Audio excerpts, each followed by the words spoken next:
toast for impacterne på Kreuzberg Højskole.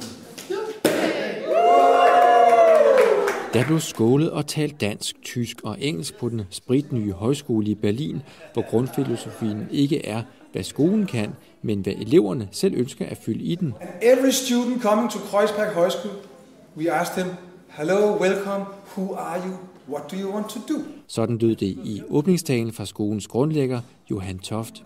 Og gitaren, den manglede skam heller ikke. Med sangen om den lille fugl, der ikke vil tvinges til noget, men helst synge med sit eget næb.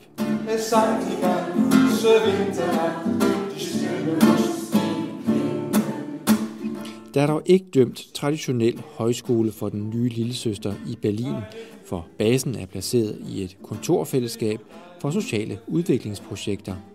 Her kan noget inspirationen komme fra, mens Berlins mange andre muligheder er lige til at gribe uden for døren.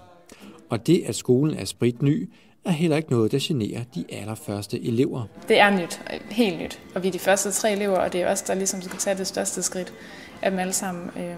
Og det er også os, der bliver forsøgskaninerne, og hvad fungerer ikke. Det siger Johanne Tårup, der er en af de 3 nystartede elever. Hun kommer fra Aarhus og gik i gymnasiet på en tysk samfundsfaglig linje. Og hun kommer ikke mindst for at få mere at vide om Tyskland.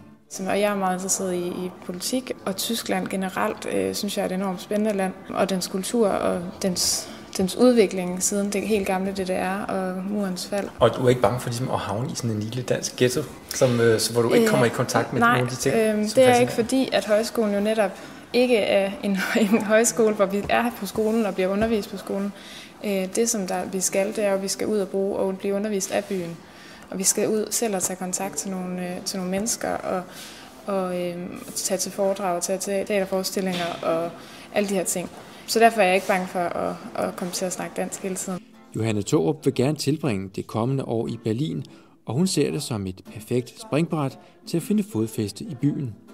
For højskoleforløbene kommer i første omgang kun til at vare et par måneder, siger Anna Kjærsgaard Gregersen, der ligeledes er aarhusianer. Så den passer rigtig godt til folk lige efter gymnasiet, og som gerne vil ud og opleve Berlin, og gerne vil lige lære nogle ting at kende først, og ligesom have nogle trygge rammer for sig selv at udforske bagefter. De 3 elever har den plan, at de skal lave en kunstudstilling med nogle lokale kunstnere, og på den måde lære at organisere, lave PR osv., fortæller Anna Kjærsgaard Gregersen. Men det er jo også meget individuelle projekter i forhold til de danske højskoler, hvor du har lærere, så har vi coaches, som er mere frie, og som har andre projekter i gang, men hvor de kommer her af interesse og har lyst til at lære fra sig, som vi kan blive inspireret af, men vi får jo ikke at vide, at sådan skal det gøres. Og højskolen vil også forsøge at bygge bro mellem Danmark og Berlin ved at samarbejde med Innovationshøjskolen i Ryslinge på Fyn.